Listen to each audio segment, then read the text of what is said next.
Hello everyone, welcome to Navsrijan classes. स्वागत है आपका बीएसटीसी और फोर्थ ग्रेड चतुर्थ श्रेणी जो परीक्षक है उसके लिए मॉडल पेपर के क्लास नंबर 6 के अंदर। तो ये छठी क्लास हमारे मॉडल पेपर की, जिसके अंदर हम जीके के जो क्वेश्चन है वो करते हैं बीएसटीसी परीक्षा और चतुर्थ श्रेणी परीक्षा के लिए। जो इंपॉर्टेंट क्वेश्चन है वो इस क्लास के अंदर हम लेके आते हैं। सारे के सारे जो क्वेश्चन है वो बिल्कुल एग्ज़ाम ओरिएंटेड आपके लिए लेके जाते हैं, और जो लेवल आता है एग्ज़ाम का उसी लेवल के अनुसार जो है क्वेश्चन सेट किए गए हैं। तो सारे क्वेश्चनों को आपको अटैम्प्ट करना है और अंत में अपना स्कोर जो है वो कमेंट करके बताना है कि कितने क्वेश्चन आपके सही हुए। चलिए स्टार्ट करते हैं पहले क्वेश्चन से। हिजरी सन का पहला महीना कौन सा है? हिजरी सन जो है उसका पहला महीना कौन सा होता है ये आपको बताना है। मुहर्रम, शाबान या रमज़ान या रबी। तो इसका सही आंसर क्या होगा ये आपको बताना है। हिजरी सन जो है उसका पहला महीना कौन सा होता है ये आपको बताना है। ऑप्शन नंबर क्या हो जाएगा? ऑप्शन नंबर ए, मुहर्रम जो है वो हिजरी सन का पहला महीना होता है। अगला क्वेश्चन है, राजस्थान जन सूचना पोर्टल की शुरुआत के समय कितने विभाग व योजनाओं को सम्मिलित किया गया था? राजस्थान जन सूचना पोर्टल की शुरुआत के समय कितने विभाग और योजनाओं को सम्मिलित किया गया था? ऑप्शन ए है 13 विभाग 23 योजनाएं, ऑप्शन बी है 55 विभाग 99 योजनाएं, ऑप्शन सी है 70 विभाग 137 योजनाएं, और ऑप्शन डी है 85 विभाग और 277 योजनाएं। तो इसका सही आंसर क्या होगा? राजस्थान जन सूचना पोर्टल की जो शुरुआत हुई थी उस समय कितने विभाग और योजनाओं को सम्मिलित किया गया था? इसका सही आंसर होगा ऑप्शन नंबर ए, 13 विभाग और 23 योजनाओं को सम्मिलित किया गया था। अगला क्वेश्चन है, राज्य सूचना आयुक्त की नियुक्ति के संदर्भ में बनाई गई समिति में सम्मिलित सदस्य नहीं है। जो राज्य सूचना आयुक्त की नियुक्ति के संदर्भ में जो समिति बनाई गई थी उसके अंदर निम्न में से कौन से सदस्य जो है सम्मिलित नहीं है? ऑप्शन ए है प्रदेश का मुख्यमंत्री, ऑप्शन बी है प्रदेश का राज्यपाल, ऑप्शन सी है विपक्ष का नेता, ऑप्शन डी है कैबिनेट मंत्री। राज्य सूचना आयुक्त की नियुक्ति के संदर्भ में एक समिति बनाई गई थी जिसके अंदर सम्मिलित सदस्य नहीं है। जो इनमें से नहीं है वो पूछा है, तो आपको क्या आंसर बताना है? ऑप्शन नंबर बी, प्रदेश का राज्यपाल जो है वो इस समिति के अंदर सम्मिलित नहीं होता है। अगला क्वेश्चन है, निम्नलिखित कथनों में से असत्य कथन का चयन करें। ऑप्शन ए है राज्यपाल राज्य विधानमंडल का अंग होता है, ऑप्शन बी है राज्य विधान परिषद उच्च सदन होता है, ऑप्शन सी है मुख्यमंत्री विधानमंडल के किसी भी सदन का सदस्य हो सकता है, ऑप्शन डी है स्थानीय संस्थाओं द्वारा विधान परिषद में 1/4 सदस्यों का निर्वाचन करते हैं। तो इसका सही आंसर क्या होगा? ऑप्शन नंबर डी, जो ये कथन है ये असत्य है। 1/4 नहीं 1/3 सदस्यों का निर्वाचन करते हैं। ठीक है, स्थानीय संस्थाओं द्वारा विधान परिषद में 1/4 की जगह 1/3 सदस्यों का निर्वाचन करते हैं। अगर ऐसा होता तो ये ऑप्शन सत्य होता, लेकिन फिलहाल के लिए इस क्वेश्चन में असत्य पूछा है, तो ये ऑप्शन नंबर डी जो है असत्य है। 1/4 नहीं होता, 1/3 सदस्य निर्वाचन होता है। ठीक है, अगला क्वेश्चन देखते हैं। राजस्थान के लोकायुक्त जिनका कार्यकाल सर्वाधिक रहा, इनमें से कौन से लोकायुक्त थे जिनका कार्यकाल सर्वाधिक रहा था?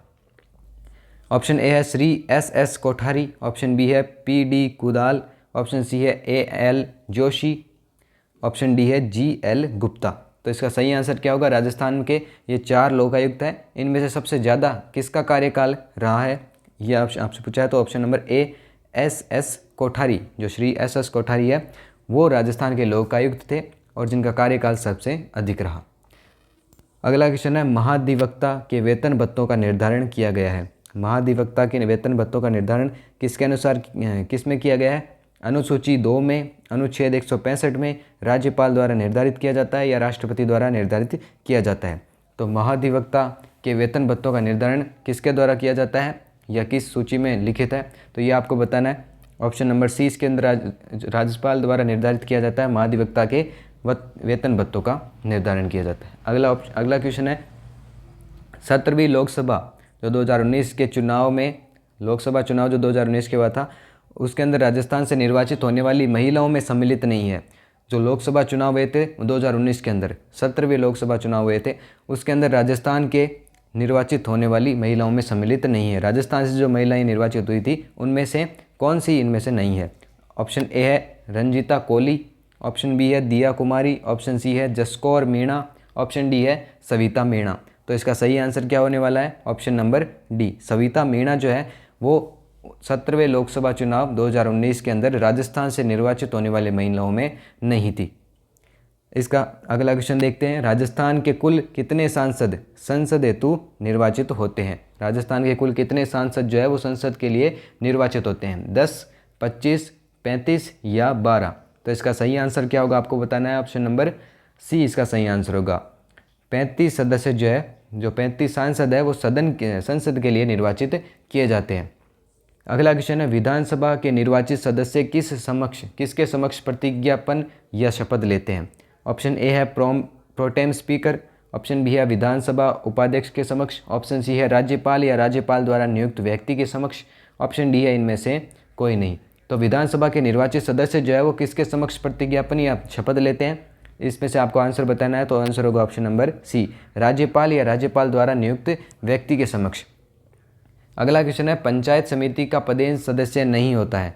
पंचायत समिति का पदेन सदस्य निम्न में से कौन सा नहीं होता है? सरपंच, विधायक, प्रधान या उपर्युक्त सभी। तो पंचायत समिति के अंदर जो पदेन सदस्य है वो निम्न में से कौन सा नहीं होता? सरपंच होता है, विधायक, इनमें से जो प्रधान है, ये प्रधान जो है वो पदेन सदस्य नहीं होता है। तो सही आंसर हो जाएगा ऑप्शन नंबर सी, प्रधान जो है पदेन सदस्य नहीं होता है। अगला क्वेश्चन है, राज्य के ग्रामीण क्षेत्रों में किस प्रकार की बेरोजगारी अधिक देखने को मिलती है? मौसमी बेरोजगारी, शिक्षित बेरोजगारी, न्यायी बेरोजगारी या उपयुक्त सभी।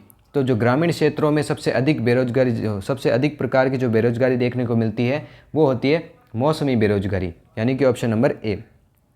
अगला क्वेश्चन देखते हैं, राजस्थान में जीवन धारा योजना का संबंध है गरीबों के लिए बीमा योजना, ग्रामीण गरीबों को बिजली उपलब्ध करवाना, या सिंचाई कुओं का निर्माण, या चिकित्सा सहायता उपलब्ध करवाना। तो जीवन धारा योजना जो है वो किससे संबंधित है? ऑप्शन नंबर सी, सिंचाई कुओं के निर्माण से संबंधित है।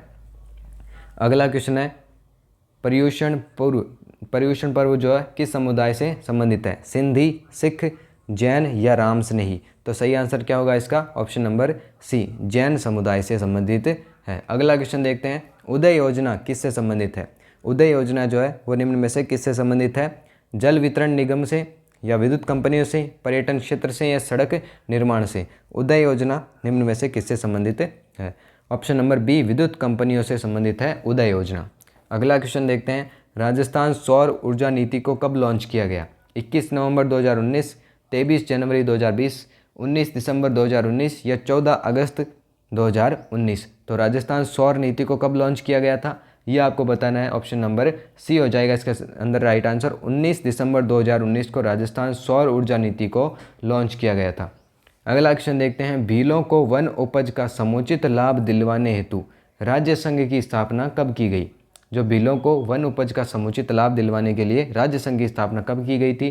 1974, 1975, 1976, 1977। तो इनमें से कब की गई थी राज्य संघ की स्थापना?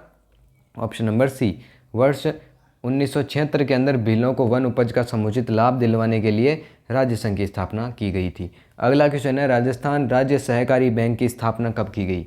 राजस्थान राज्य सहकारी बैंक की स्थापना निम्न में से कब की गई? ऑप्शन ए है 24 मार्च 1947, ऑप्शन बी है 15 अप्रैल 1953, ऑप्शन सी है 14 अक्टूबर 1953 या ऑप्शन डी 24 मार्च 1957। तो इसका सही आंसर क्या होगा आपको बताना है। राजस्थान राज्य सहकारी बैंक की स्थापना कब की गई?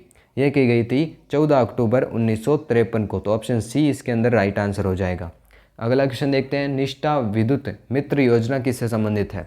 निष्ठा विद्युत मित्र योजना किससे संबंधित है? विद्युत योजना से, रेल योजना से, वायु परियोजना से या महिला सशक्तिकरण से। तो इसका सही आंसर क्या होगा? ऑप्शन नंबर डी, महिला सशक्तिकरण से संबंधित है।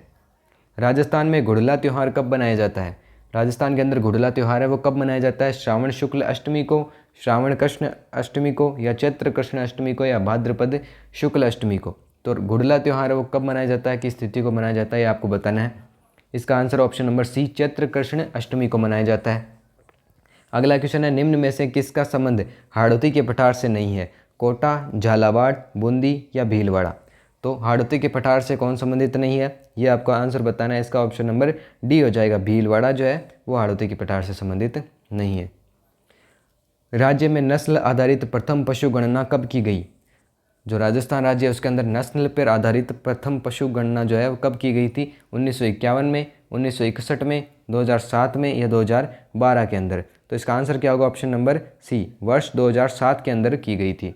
अगला क्वेश्चन है, हरियाली तीज कब मनाई जाती है? श्रावण शुक्ल तृतीया को, भाद्रपद शुक्ल तृतीया को, या श्रावण कृष्ण तृतीया को, या भाद्रपद कृष्ण तृतीया को? हरियाली तीज कब मनाई जाती है? ऑप्शन नंबर ए सही आंसर हो जाएगा इसके अंदर, श्रावण शुक्ल तृतीया को हरियाली तीज मनाई जाती है।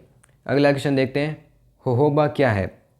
होहोबा जो है वो क्या है? रेशेदार फसल है, दलहनी फसल है, या राजस्थान की खाद्यान्न फसल है, या तिलहन फसल है? तो होहोबा जो है वो क्या है? इसका आंसर आपको बताना है। इसका आंसर होगा ऑप्शन नंबर डी, तिलहन फसल जो है होहोबा है। अगला क्वेश्चन देखते हैं। अगला क्वेश्चन है, राजस्थान का जो राज्य है उसका प्रथम सुपर थर्मल पावर प्लांट कौन सा है?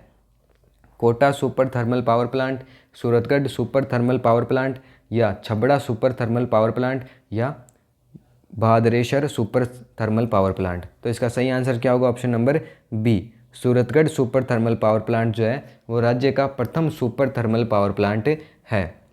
ये आज की इस वीडियो में इतने ही क्वेश्चन है।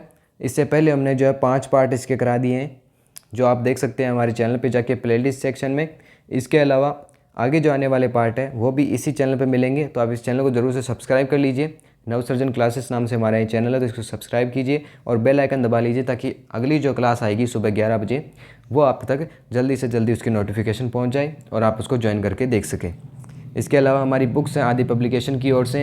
हिंदी की स्कूल व्याख्याता ग्रेड फर्स्ट के लिए हिंदी की 1 लाइनर बुक है, सेकंड ग्रेड है उसके लिए भी।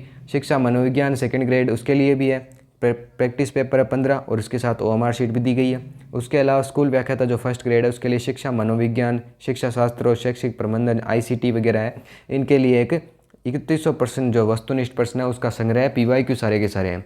तो ये चारों ही बुक आप परचेज कर सकते हैं। आपको परचेज कैसे करनी है आपको अगले इस स्लाइड पे दिखाता हूँ। ये जो कॉन्टैक्ट नंबर है इस पर आप कॉन्टैक्ट करके ऑनलाइन डिलीवरी करवा सकते हैं, या फिर आपके जो नज़दीकी बुक स्टोर है उन पे जाके भी आप पूछ सकते हैं, वहाँ भी आपको मिल जाएगी। राजस्थान के लगभग सभी बुक स्टोर पे अवेलेबल है, तो आप वहाँ से जाके ले सकते हैं। अगर नहीं मिलती है तो फिर आप ऑनलाइन यहाँ से ऑर्डर कर सकते हैं। इन नंबर पे आपको कांटेक्ट करना होगा। इसके अलावा हमारा जो नवसृजन क्लासेस जो ऐप है उसको आप ज़रूर डाउनलोड कीजिए। वहाँ पे फ्री स्टडी मटेरियल है, सेकंड ग्रेड हिंदी का कंप्लीट वीडियो कोर्स है, फर्स्ट ग्रेड हिंदी का कंप्लीट वीडियो कोर्स है। उसके अलावा फ्री टेस्ट है और डेडिकेटेड टेस्ट सीरीज़ भी है सेकंड ग्रेड वगैरह के लिए, तो आप उनको भी ज़रूर से चेकआउट कीजिएगा। इसके अलावा हमारा जो टेलीग्राम चैनल है वो भी आप ज्वाइन कर सकते हैं। यहाँ पे आपको जितनी भी परीक्षा से संबंधित जितनी भी इंपॉर्टेंट चीज़ें होती है वो यहाँ पे आपको मिल जाती है। उसके अलावा भी जो जितनी भी विभाग से संबंधित चीज़ें आती है वो आपको यहाँ पे मिलती रहती है, और हमारी जो वीडियोज़ की अपडेट है वो भी आपको इस चैनल पे मिलती रहती है। तो आप इन दोनों को ज्वाइन ज़रूर कीजिएगा। आज की इस वीडियो में इतना ही रखेंगे, फिर से मिलेंगे कल सुबह 11 बजे, और ऐसे ही जो बढ़िया क्वेश्चन के साथ जो आपके एग्ज़ाम ओरिएंटेड हो और एग्ज़ाम में पूछे जा सकते हो और जो पूछे गए हो। PYQ भी लेके आ रहा हूँ। उसके अलावा जितने भी इंपॉर्टेंट क्वेश्चन जो आपके एग्ज़ाम के ओरिएंटेड क्वेश्चन हैं उनको लेके आते हैं, तो इसलिए आप कल ज़रूर से ज्वाइन कीजिएगा। कल फिर से इसी टाइम मिलेंगे सुबह 11 बजे। तो आज के लिए इतना ही। धन्यवाद। Good night.